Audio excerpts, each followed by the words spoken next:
introductions really quickly as well, just so you get a chance to meet all of us. My name's Spencer. I'm the HAA president from Fear Factory Haunted House in Salt Lake City, Utah. And we'll just start. Mr. Hops, do you mind? We'll start and we'll just kind of go down the line. Hi, I'm Alan Hops, and I do haunted house stuff. I do a lot of stuff. Hi, I'm Michael Edwards with Terror in the Corn out in Erie, Colorado, and I get to sit next to Alan. I'm Eddie McLaurin, 32 years, Woods of Terror, Greensboro, North Carolina. Robert Garcia, Soul Streams in Puerto Rico.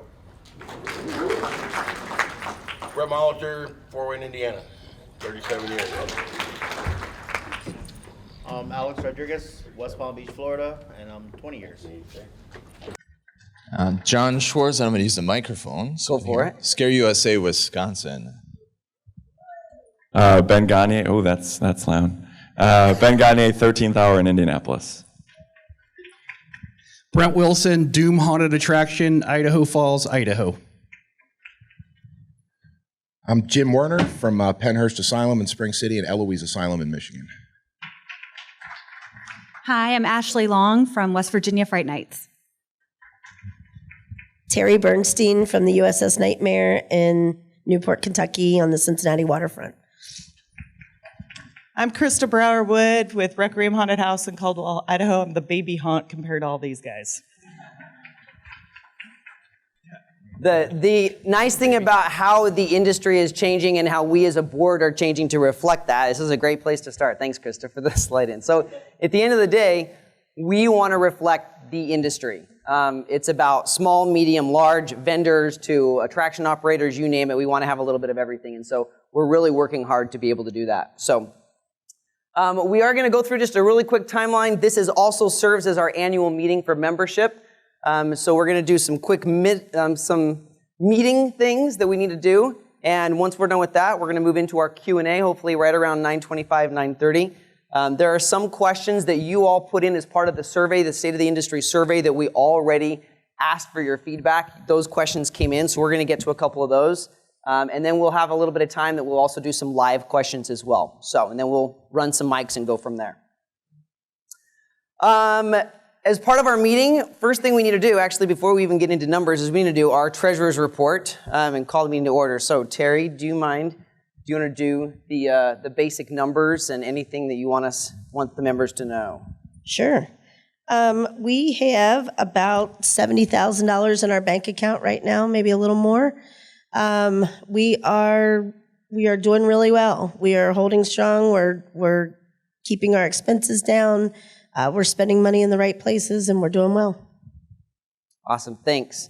The hardest part of all is that where we were even 3, 4, 5 years ago, we made a decision as part of our 3-year strategic plan that one of the things that we wanted to make sure that we could do was figure out how to run so that in case something like COVID happened again, for those of you that may remember during COVID, we did free memberships. We did discounted memberships for a lot of in fact, most of the industry. And so we want to be ready for that to happen again. So we're saving a little bit of money and keeping that in reserve in case we need to do that. But as we also get ready to end this 3-year strategic plan, we're rolling out another strategic plan, which we're going to need all of your help as members to be able to help us guide in that direction. You were instrumental in the last 3 years in telling us what we should look at, what we should not look at, where we should be spending your money. And we're going to do the exact same thing, and we'll roll that questionnaire out later this year. So Treasurer's Report's pretty good. Obviously, there's a lot of events happening at Transworld. All that money is coming out of that pot, so it's not as big as we all think it is. But at the end of the day, it's nice to be able to have them. And of course, costs have gone up dramatically. How many of you are coming to Oscars on Saturday night? If you're not, you should be. It's like the party of the year where we get to award our best of the best of the industry. That cost alone went up almost 40% to be able to feed and have a carving station. So everything costs more money, so we're making sure that we can at least offer that, but then we're going to reach out to the members to figure out how we can better spend money, because at the end of the day, we need it to run as an association and to support you and to build new programs and new sustainability measures, and we're working on that. So, really quick, goals, things that we want to cover. So I'm not going to cover this too much in detail, For those of you that have been watching State of the Industry for the last few years, you know that we've essentially been moving these numbers each year. You can see in 2021 where we started. In 2021, we asked essentially overall all of our members, the entire industry, whether you were a member or not, just overall how you felt we were supporting the industry then. Obviously, the red reflected that. We were in the low and in 2s and some 3s, a little bit of 4. We've moved most of that all now to 3s and 4s, some really high numbers, which has been really great to see. And we'll continue doing what we can. This is all about listening to you, and we want to make sure that we are reflecting what the industry wants. That's ultimately it. Same thing on the other goal, which was how pleased were you in what you get as an HAA member? So what's your return on investment? So you can see in 2021, the greens are essentially what we're aiming for, right? Like the greens are what we want. In 2021, they were good, but not great. We've now moved to 2023. In 2023, things are looking a lot better. You're getting the membership that you want. You're getting the return on investment that you want. We're currently at about a $9,000 level, which is really great. So we'll keep doing what we can. And give a round of applause to the board. They have kicked butt this year and like really working hard. It is, as an industry association, it is a very large ship to turn and move in a different direction. We know we're going to make some waves, and that's okay. We're doing that. You're happy with it. We're happy with it, and we're going to keep going in that direction. So you'll also notice some new marketing that's happening. We're working on just streamlining our message so that you know what we're doing more, that we're marketing ourselves better. You know what events are happening. So you're going to see that consistently more often as well. We also just did a last questionnaire survey of where you want to see us and where you want us to be spending your money as we look at representation at other conferences as well. So the data is pretty significant. It's good news. We're all at Transworld. So, but we also have other shows that are pretty much streamlined. And so we've got Midsummer Scream, we've got MHC, and as we keep working, we're going to look at how we can have representation in areas that you're telling us to do, so that we can be there for you if you have questions. And we can also look for new members as well and help support new members too. So we already talked about our board. They've done a really great job this year. Like I said, it's been a really hard year of trying to consistently, we're kind of on the end of COVID and we're moving things through, but we're looking really good. And I think as we continue with the strategic plan now and in the future, it's going to look really great. So we're really happy with where we're going. There is some new news. If you haven't heard yet, Brent Wilson from Doom's our new vice president. That was just recently a vote that happened. So Brent, condolences ahead of time. I'm actually really happy about it because we're only about 3 or 4 hours away. So worst case scenario, we'll get some work done in between. We also want to do special recognition for Brett Molitor. Brett's right here, so I know you don't know this is coming. So if you have ever called the HAA, if you've emailed the HAA, if you have followed up, if you've done social media, there's a lot of things that are happening behind the scenes. If you need a new membership, if you need chaos information, all of that is happening behind the scenes, and really about 95% of that is one person. So Brett, thanks for your help, because I think we can't do that. We essentially can't run an association without having someone, and Brett's volunteering his time. I mean, he's been putting in 40 hours for, I don't know, months at this point. So thank you. For tonight, we have our auction. So Krista and Brett are both of our auction chairs. So if you're not going to be in room 231, it's the front of the convention center upstairs, you're going to miss out. It's the biggest room that we have that's here. It will always be full. It's packed. This is the biggest auction we've ever had in history of this association. So our members, especially, and our vendors have really just stepped up in a massive way. We're doing more things that we can support our vendors, and in doing so, they're passing that on to you all. You get to make a really great decision and buy something that supports the other members, and it's just a cyclical conversation. So we're really excited about that. Also for Oscars, it'll be Saturday night. John is your production and he's the co-chair. John's been working on really just fine-tuning that entire production. It's really shiny, and it's an amazing thing. So we'll look forward to having everyone Saturday at 5 o'clock in the room across the hall at 241. Vendors, most of the vendors are probably not going to be in here because they're prepping and getting ready on the show floor. This is getting recorded. Thanks, Haunted Attraction Network, by the way, for helping make sure that that can happen so the world gets to be part of State of the Industry, even if you're here or not. The reality is that our vendors they've had a great year, but they've had a rough year. There's been a lot of things happening. We had to prepare earlier, but it's been really good. So in the end, they have stepped up in a lot of ways because their goal is to support this industry. They're creating new product. They're finding new ways to tell the story that we need to tell in whether it's a hayride or it's an attraction, whatever that is, they're working on creating new product, and they've done really great at it. So vendors, thank you. Yeah, for those of you that are in the back, come on up. You've got VIP spots that are open if you want to. So it's totally up to you. You can fill up every chair you want.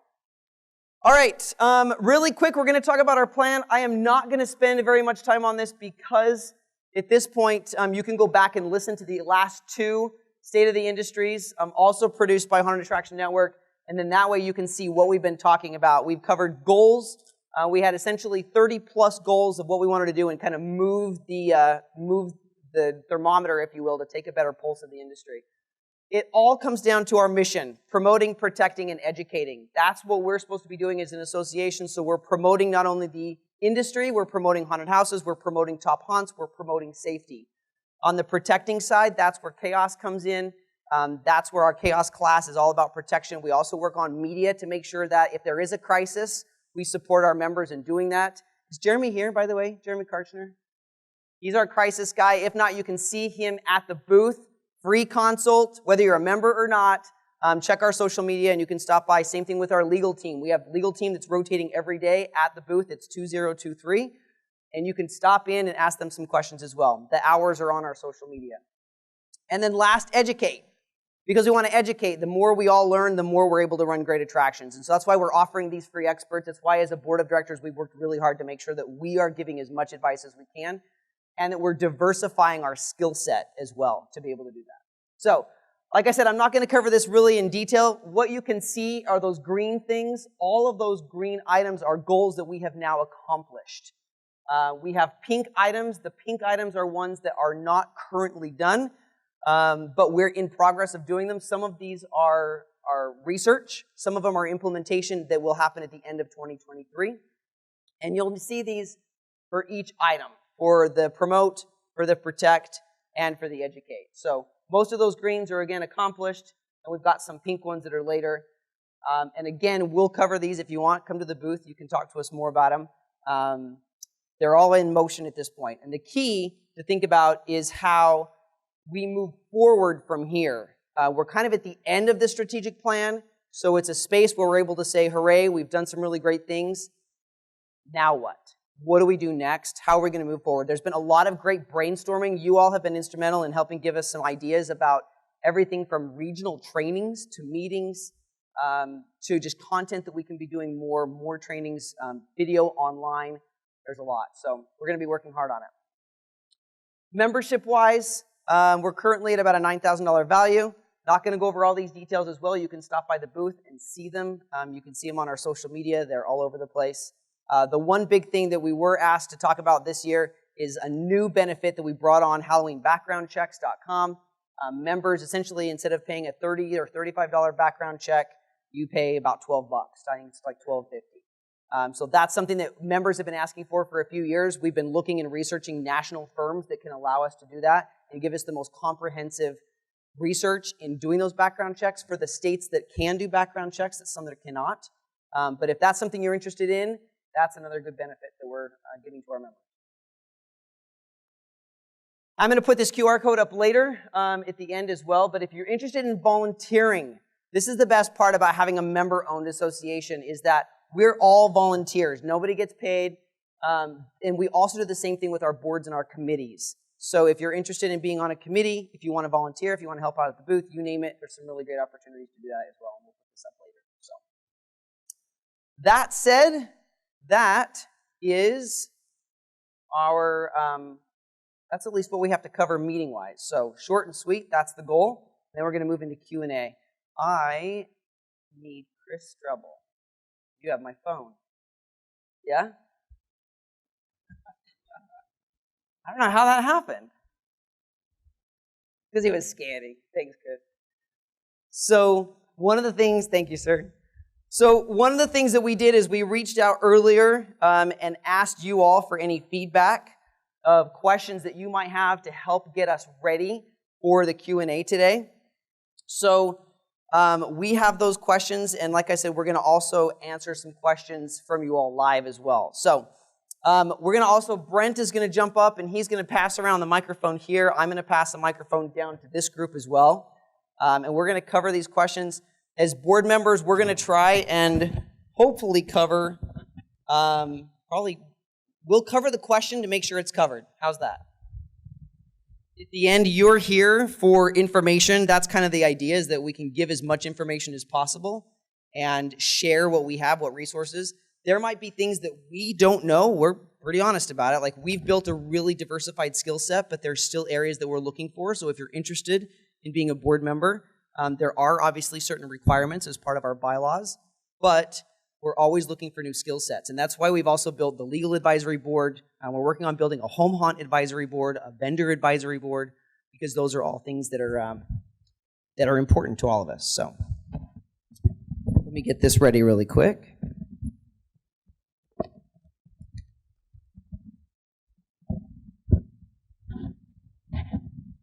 Sorry if that makes any noise. Brett, I'm going to give this... Actually, I guess I have to read the question first, so we'll go from there. So we're just going to start at the top of the list. There's 1, 2, 3, 4, 5, 6, 7 or so, and we'll kind of go from there, and then we'll do a Q&A as well. So the first question is, what are we doing actively to increase membership, which will increase our revenue and will increase our effectiveness in HAA overall as members? There's a lot that's happening, obviously, from our 3-year strategic plan, but there's also a lot that's happening. Where's Jim? Jim. Oh, that's right. Jim has been hosting some mixers that are online for members, so that's one of the things that we've been doing. You all asked for other ways to kind of network with each other, and so we've offered that online, and a lot of people will do it live, but a lot of us are busy. Like, let's be honest, some of us have 2, 3 jobs, and so part of that goal is record it, watch it at a later time. So we're doing that. Do you all, as board, is there anything else that you want to speak to as far as things that we're doing, things that we've talked about, things that folks can also be thinking about, other ways of how we're growing the association and growing numbers and resources?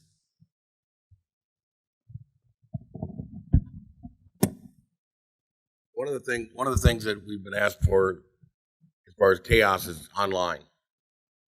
We've been able to set it up, and it's going to be going live right after convention here, and then we'll set it up automatically to be the recertification of chaos, which as of March 2020, all chaos certificates are good for 3 years.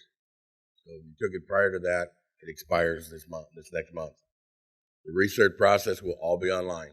We'll sign up, go through the 4 to 5 hours course, fill out the form, basically kind of a test, make sure that you did view the material, and then you'll be recertified. So recert is all online.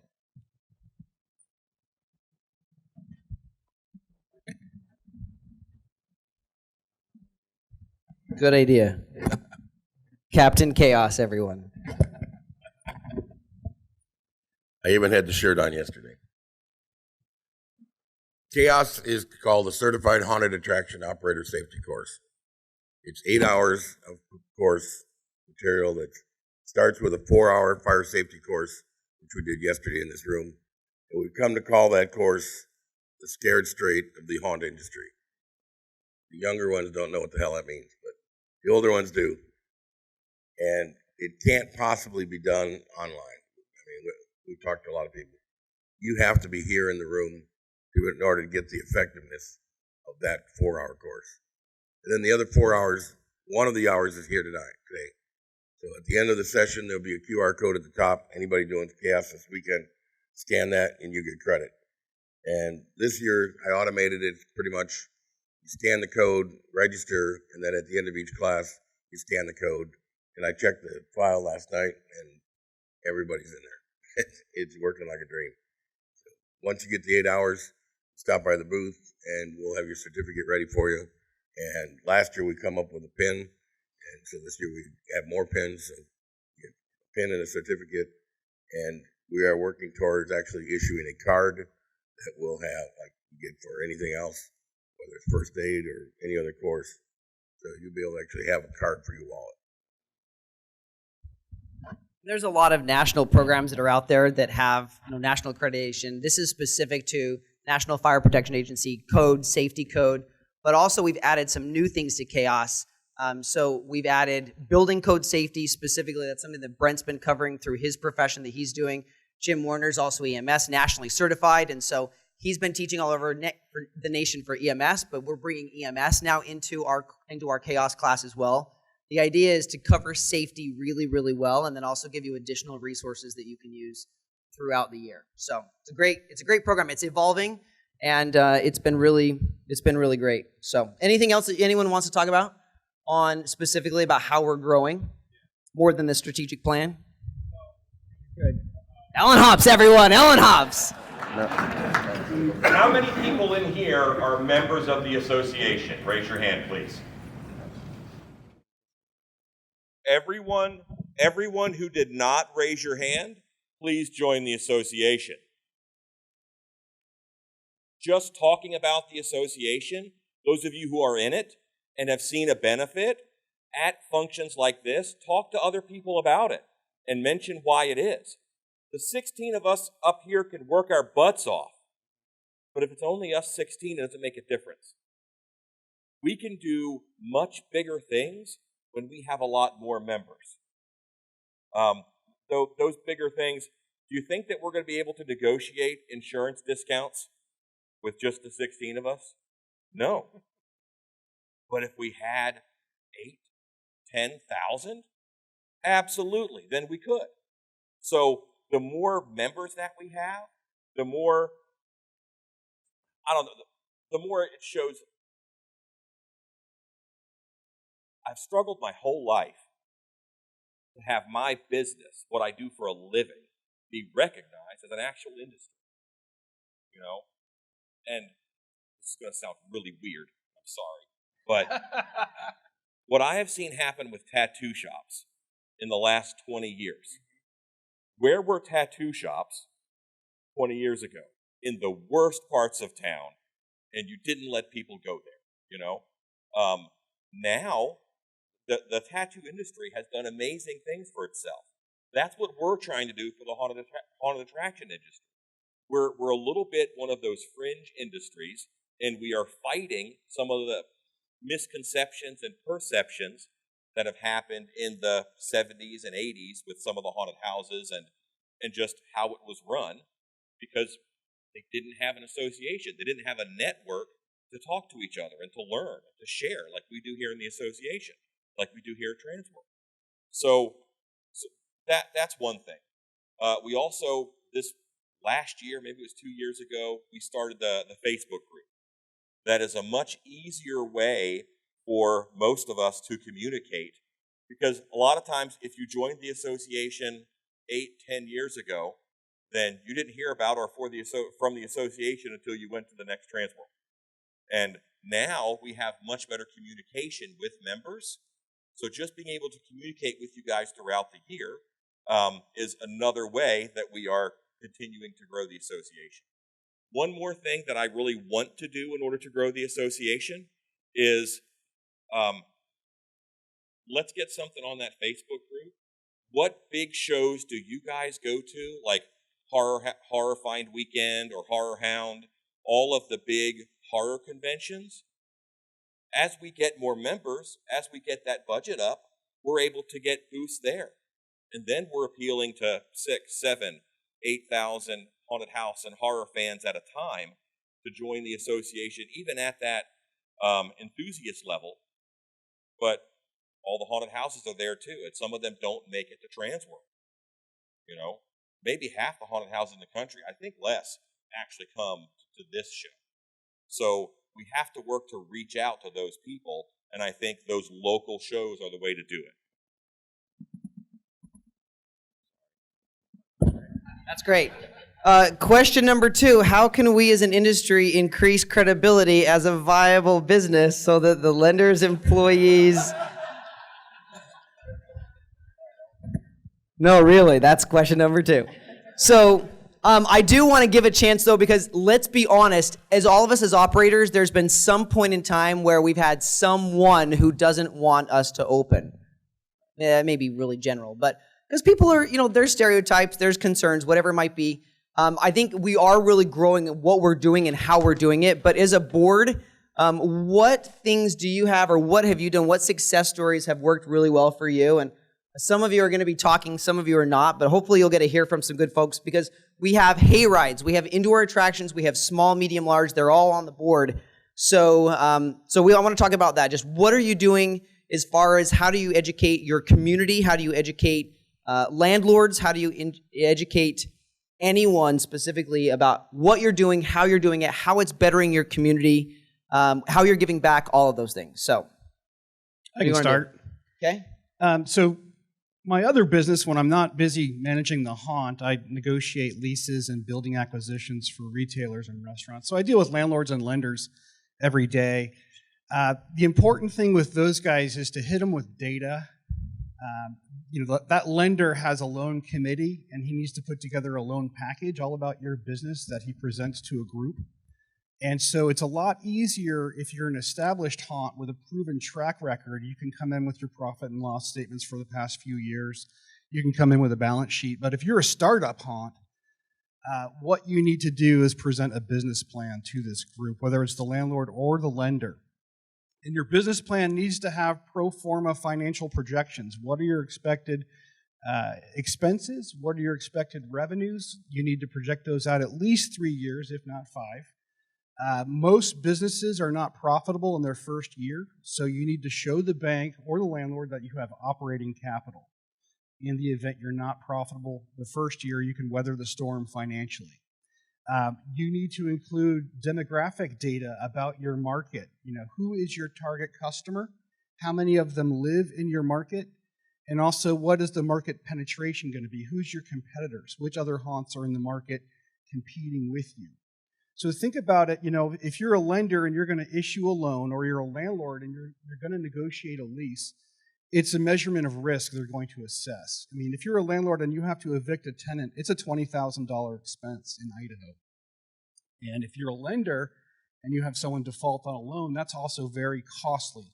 So it's risk and reward. The more information you can provide to that lender or that landlord and make yourself seem stronger as a business operator, the better loan terms you're going to get. It's in your own best interest. Hit them with as much data as you can. Let them know you've really thought this through and you're taking this decision very seriously.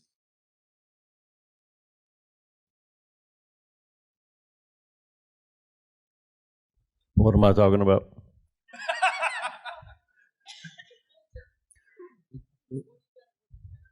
Okay.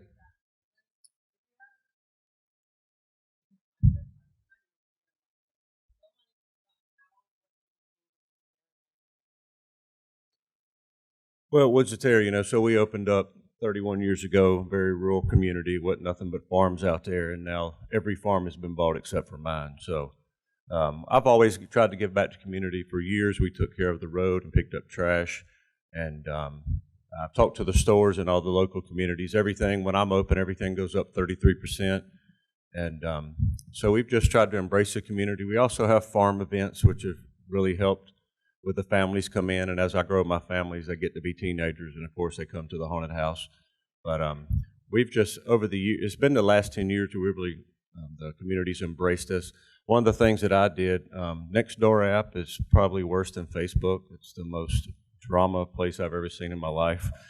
So during COVID, there was 4,000 comments about what a money whore I was and stuff like that. So I just let them fuss, and then at the end I replied to all of it, and I had probably hundreds of people see me in public and say, I didn't want to get involved on Nextdoor app, but we really liked your reply.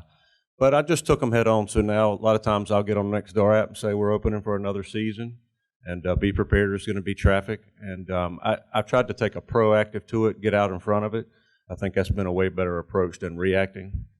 But, and something that Alan would say, and going to the haunted house industry, 31 years, went for a $250,000 loan. It's like the most agonizing thing to do after 31 years. And I think that's something that if we got 8 and 9, 10,000 people involved, it'd be like, hey, this is a serious industry and we can go out and get capital to work with. But that is a very hard thing to do.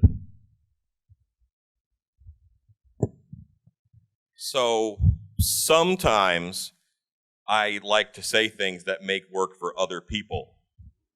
And I'm going to do that now. Because this isn't my forte. But I honestly think, I have giant hands, sorry. But I honestly think that we need for new haunted, and I'm staring at the people who I think can help me.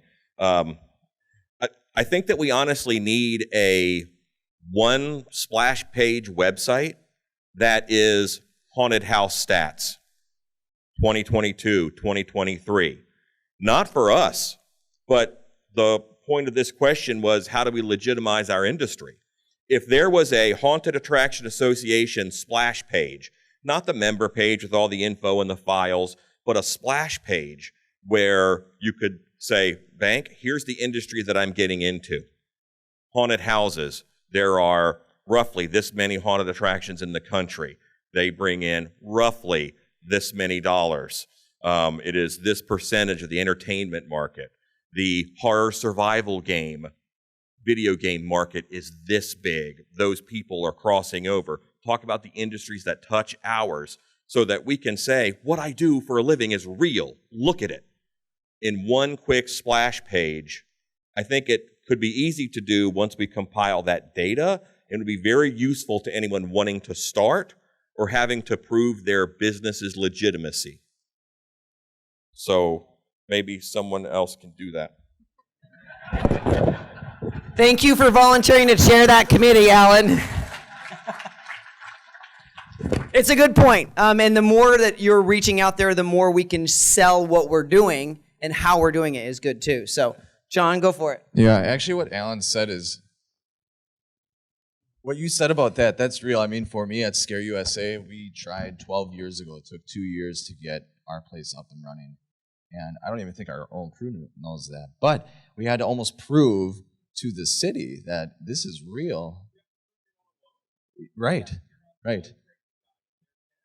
Correct. Even though I've been doing it since I was a kid, 25 years, that's a long time. It didn't matter because we still had to prove that, hey, we're not just some schmuck haunt that's not here to goof off. We're real. But one of the things that I wanted to make sure with our crew is we're called Scare USA, and embedded within the word scare is care. And part of what I do, you got to showcase your heart, and that's one of the biggest things that I represent in our whole entire team. We're mainly volunteer. It is possible if you don't have money to give back to a staff. It is actually possible. You just have to understand how to do it. But you need to take care of your team first, and then we give back to the community. So that's what we do. We make sure we take care of our crew first. The third week of October, every single year, is our Care Give Back weekend. And that's when we will go out, we'll take care of our group first. And this past season, we had Amanda, she's part of our box office, but her mother had cancer. So we donated, we did a match program with a bar and other businesses. See, we got the community involved, and they matched whatever we made. So we gave back $2 from every ticket that we sold that weekend. And it was like $3,500 that we raised. We gave it to somebody else. So that's a way to get the community involved, saying, hey, we're not just here to scare people. I mean, obviously, that's our goals. That's what we like to have fun doing. But it is possible. So if your community is giving you some grief, a hard time, just think a little bit outside of the box. In fact, do not even have a box. Just think, get involved. There are parades, there are other programs, schools, there are functions that could use your help. So if you have any questions about that, you can ask on that. But that's really all I have. It is always possible. Thanks, John. All right. Next question is says Entertainment Weekly's coverage about youth safety in haunted houses. What can we do as operators to ensure that our staff are safe from concerns while ensuring customers of their safety as well? So if you haven't heard that news yet, we are rolling out a youth safety protection program. That program is going to be pretty well detailed. I asked Jim if he doesn't mind speaking just specifically on this, because he is not only the person who's certified to teach this and has trained it already, but is building one specifically for the Haunted Attraction Association, similar to our sexual harassment training, where you all will be able to have that. You can literally sit your team down, press play, everybody can watch it, you can look for warning signs, all those things. So, Jim? Thank you. So right now, some of us in the industry are aware, but there's been a lot of major media attention drawn to our industry in a very negative way. Some events have occurred where youth or people have been mistreated, misaligned, and taken advantage of. Real quick, just on the room here, how many people employ people under the age of 18 or have volunteers under the age of 18? That is a lot of hands in this room. And I'm sure in this room, we are all invested in their success and their safety. I'm sure of it. That's why you're here. But we need to make sure that when these young people are coming out, that we are protecting them at a higher level. One of the biggest misconceptions is an actor is an actor is an actor is an actor, and that's not true when you're dealing with youth. Youth have to be treated differently. They're a different category of employee per your state, per your Department of Labor. They are in need of protection. For those of us who aren't doing our background checks or that sort of stuff, if we're putting youth in an environment with a predator inadvertently, I know no one would do it on purpose, that is going to come back on the owners and operators as a major liability. It's a huge red flag. It's a huge black eye to your haunt, to the industry, as well as we've allowed a young person to be taken advantage of. We just can't allow it. It's not a matter of won't, it's a matter of can't. So one of the things we're really excited about in the HAA is developing what is known as a youth protection program. A youth protection program is a set of standards and training that you will be able to take from the HAA to your haunts, to your actors, to your staff, to make sure that they are aware of these type of issues and how to protect against them. So that way your whole staff is working towards that goal of a safe and productive haunt environment for all of your staff. And it will pay dividends, I promise, because then the parents are happy with you, the kids are successful, because God knows no one runs a jumper rig better than a kid. You need them, they're useful, but we want to make sure they're safe. And this year, we're very excited to roll that out. Jim? Our next question, we had the board up earlier, but we're going to let them talk. But the question is, how many women are now represented on the board? So, as an industry, this is dominated specifically by men, but let's be honest, the women are kicking ass and they're doing a great job. So, we have 3 that are on our board, and as we talk more about how we continue building this industry and have representation of the industry on our board, this is something that we've really been specific at. I've mentioned already our skill sets that we're building, and there's a lot of different perspectives that we bring, but I don't know if any of you want to talk specifically about it, but please do. I'll bring it up. So I'm actually, for the first time, we have 3 of us on the board. There's always usually been like maybe 1. This is the first year. 2 of us are on the executive board. We need women to get involved up here with our board. It's always been a male-dominated industry. I am a female owner of my haunt. I'm the only one in my area of it. So, I mean, if you don't think you could do, I never thought I could be on the board. I didn't at first, and it's just an application to get in. And it's great to work with. Do you want to say anything? You're kidding. Okay, I guess that hit it. These gals are the glue that are holding us together. They're doing a phenomenal job. Woo woo. Amazing. One of the questions I'm going to answer just really briefly is, how do we grow the board? And essentially, as Krista just mentioned, it's an application process. There are key, as part of our bylaws, you have to be an operator of an attraction for at least 5 years. It does not specifically say you need to be an owner. It's an owner or an operator. But one of the things that we really look for are folks who bring the skill set that our members need. That is the key component to that. And so there's obviously, there's some other checkpoints that are part of it. It's a pretty long list of about 10 different criteria. But you can apply as a board member. There is a very large vetting process as part of that, as far as references, but that's something, in fact, when we put the QR up later on, If you would like to just to even volunteer, get on a committee, let us learn more about you and the skill sets that we have. We bring in a lot of different folks. So we have a marketing team that's helping us. We have a bunch of things. So it's pretty cool. We also have, one of the other questions that I want to just get to before we do hopefully a little bit of live questions as well. It's the little guys that need help. Will there be benefits directed towards small businesses? Yes, there already are. Please come talk to the booth because we've already mentioned this several times that as new business owners are coming in, the more that everyone is able to start off on the right foot, that you are able to financially succeed. You do have the information that you need to be able to get moving and to move quickly. That helps all of us, and it allows us to really see things better and how we can sell the industry as well.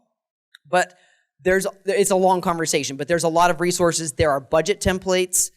There is marketing templates. There are the HR staff manual. It's 40 pages. That's all on there. There's so many different resources that are available for you as you're starting your business. And of course, you have the board. You can reach out to the board. I think Alan mentioned the Facebook group. We have a members-only Facebook group. It's pretty cool to see how people will chime in and say, like, hey, I've got this happening. I don't know what to do. And there's 5, 6, 7, 8 people that'll chime in and say, oh, that happened to me. Here's some suggestions that I have, or I don't really know, but here's something to try. It's really great to see members supporting each other. And I think at the end of the day, that's what this is about, is how do we support each other? And as we move from hundreds to thousands to tens of thousands at the end of the day, the idea is to how do we support each other and use that to our advantage and leverage that. So, and that'll be good for small businesses. That'll be good for businesses that have been around for 31 years. So, now that the 3-year strategic plan is coming to an end, will there be another plan to help moving forward? Yep, we already talked about that a little bit, but for those of you that are members, and if not, you can stop by our booth. It's booth 2023. It's the year we're in right now, 2023. Stop by the booth. You'll specifically be able to talk to us, talk to the legal team, talk to the advisory team, the marketing team. Like, everyone is there. Board members are there. We staff the booth so that you can just come up and ask us questions. The other option too is if you'd like, we have our skill set, diversity skill set is on the Facebook groups. So you're able to say, like, okay, I'm Hayride and I need some ADA questions answered. And you'll be able to just use that grid and be like, all right, I got 5 people I need to call. You can private message us right there in the group. You can reach out to us. There's a lot of different ways to do that, but we try to be as accessible as we can. Last question, which may take a little bit of time, but we'll see, which I think is going to be key. What is the best advice you have as a board for those of us just entering the industry? So I think we've covered a couple of those topics already, but is there anything specific that anyone has not covered that you think would be great to add to that conversation about what people can do if they're getting into the industry? Ben? Thanks, Brent. Hello, there we go. So I started about ooh, that's rough. I started about 6 years ago in the industry. Volunteered at a haunt previously, worked at one. The biggest thing I would say that helped me is to find a mentor. Find someone that's willing to help. There's people on this board that are willing to help. There's people sitting in this room that are willing to help. Get different opinions. Get different input from different people. But find someone that's willing to show you the ropes. Right? There's a lot of tribal knowledge in this industry, and learning that. Attending the seminars is part of it, but there's things that you can't teach. You have to go see. You have to go do. The matrix that Spencer talked about is super helpful in figuring out, okay, how long have you been in the industry? Are you very familiar with what it takes to start a haunt and, after the year 2005? Or, have you been in the industry a while and you have a different experience when you started? Figuring out there's different things that we need to do today when you start versus, a haunt that's been around longer, but they're facing different challenges. So if you're a haunt that's larger and been around a while, you might find someone that has more experience in that space. So just understanding and finding someone that's willing to help. Like I said, I think most people on this board have or are willing to put some time in to help, someone that's just getting started and figuring out how to launch a haunt.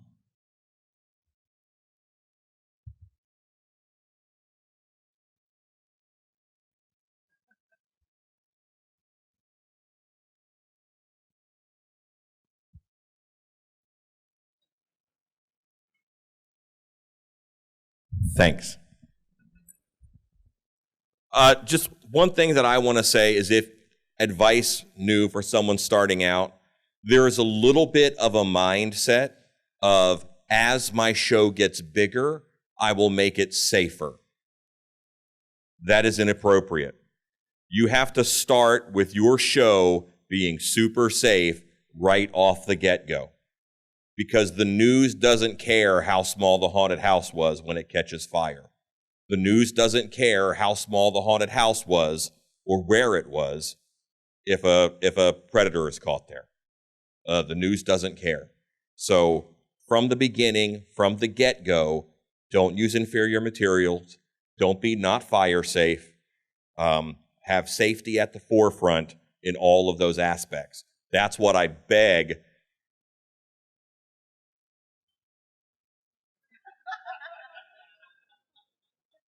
Spam risk.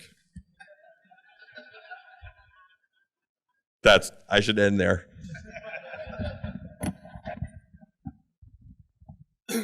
Well, I just want to say, back 12 years ago, I started my haunt in Puerto Rico. There was no haunts, 0 haunts. Now there's like 15. But when I started, I did get involved with the HIA because I wanted to learn from other people that have been doing it. I wanted to get there faster. I mean, we did productions before, other productions, but not about the hunt industry. What I was saying is, I would learn, my learning curve would have been 5 years to know what I know now, but I got there in 2 years because I was talking to these people. I was learning from them. So what I'm saying is, don't wait to be a member. And I'm always learning. I've been here 12 years. I don't know it all. I know a little bit, but I'm learning from these guys that have been there for 32 years or 20 years or whatever. Get involved is what I'm saying is, and ask questions. Just don't be a member and just say, hey, okay, I paid it and I got this or whatever. And no, get involved because maybe you have stuff that I don't know and I want to learn from you. You know what I'm saying? Your situations are different than mine, but get involved in the process and maybe you say, hey, this happened to me with this actor or I did this for whatever, and I'm saying, oh, this happened to me. I didn't know, so I'm learning from you now. You know what I'm saying? It's be part of it because it helped me, and I'm sure there's a lot of people that even though you've been here for 10 or 12, 15, 20 years, I'm still learning. I mean, hey, you did this way. This is cool because I do it this way, but I like the way you're doing it. It's part of being of that networking community. And a lot of people say, no, I don't want to be it. Whenever Spencer came in and said, hey, let's do the 2.0, it's like, hey, we want to refresh this and we want to make it bigger and better for you guys. And I think they've been doing an excellent job in doing that and steering that ship slowly. And I think that I just want a round of applause for these people because they really, really put a lot into this, man. Cheers, thanks. It's definitely a team effort for sure. Jim, did you want to add anything to that question? So one of the most important things is we as an industry, we look at our own little microcosm. It's our show, it's our show, it's our show. I advise you to get away from that. I run 2 different large-scale haunted attractions in 2 different states, and I don't view myself as competing with anybody. I want my neighbor haunt to do good. I want the little haunt down the street to do good. I want I want Horror Nights to do good. They're going to be fine, trust me. But I want them to do good, and that nature has allowed me to work with people that I might never have been able to work with because I'm not out to end your show. I want your show to do good because then my show does good. So celebrate the industry. Celebrate the idea that we're all here because we love what we're doing first, and now we're building this incredible product. And by supporting each other, we raise that tide, man. That tide rises quick if we're all supporting each other. So that's my big thing is just don't look at that guy down the street's not my enemy. He's just not. I'm here. He's here. We're going to do some awesome stuff. So that's my only thought. Well said. I'll be quick. The one thing that I learned is that I am skilled, so I try to stay within my wheelhouse. I'm not afraid to ask questions for people that know better with ticketing or marketing or whatever. So don't be afraid to ask those that know. You don't know everything. This is a business. You need to treat it like a business. But you also need to understand this is what I'm good at doing. So just stick with what you're good at doing and grow from there, and you can work on your weaknesses along the way. Does that make sense? That's all I really have. I just want to make sure you keep it in mind that this is still a business, and just keep practicing what you're already good at doing. Build a good team. I mean, this is a good example of it. Like, we have skill sets in specific areas. I mean, we have a haunted house on a ship. Like, anyone else floating their haunted house?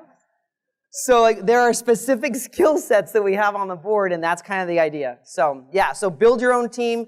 We'll work on building ours.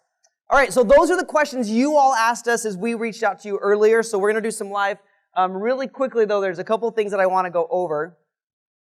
Number one, looks like it flipped out, but that's okay.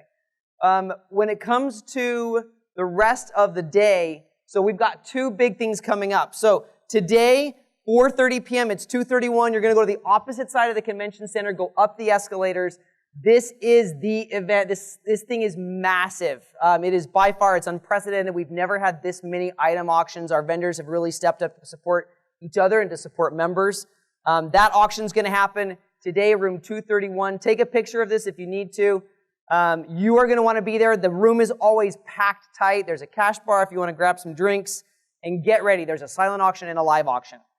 Then Saturday, right across the hall from that, same thing in the front of the convention center upstairs, the Oscars party. We award small, medium, and large attractions and vendors. We do 3 scholarships.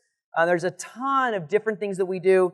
You're going to want to be there for that. You're going to learn more about other people in the industry, and you're going to learn more about how you can raise your bar and how you can get more involved.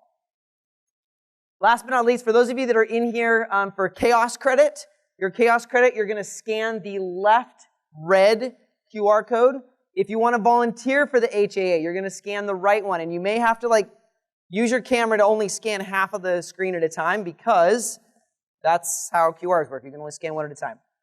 But that said, we're going to open up for live questions. If you do have any live questions specifically, Brent is going to run the microphone over. So raise your hand if you do have a question that we have not covered yet. And we're going to try and get to some of those. So, all right, Brent's on his way over. Hang tight for just a sec. While Brent is doing the mad dash, raise your hands if this has been beneficial, if you feel like you got a good takeaway so far today. Awesome. Good. Thank you. That's the goal is to give you some information in as much as we can. And again, stop by booth 2023. It's by a really large pumpkin right by the food court. Come talk to us, ask us some questions. So that's what we're here for. So, yes. All right. Hello, everyone. I'm John. So my question is, from all your experience of doing escape rooms, I've seen that some have more minimal theming and really hard puzzles, and some are going all out and more like Hollywood quality, like lots of animatronics. From your experience with your customers, are they enjoying more of that theatrics with easier puzzles? Are they complaining about it being too easy? Or do they like the more minimal theming and hard puzzles? Good question. Thanks. There's a few of us that have escape rooms. So anyone that wants to speak to that?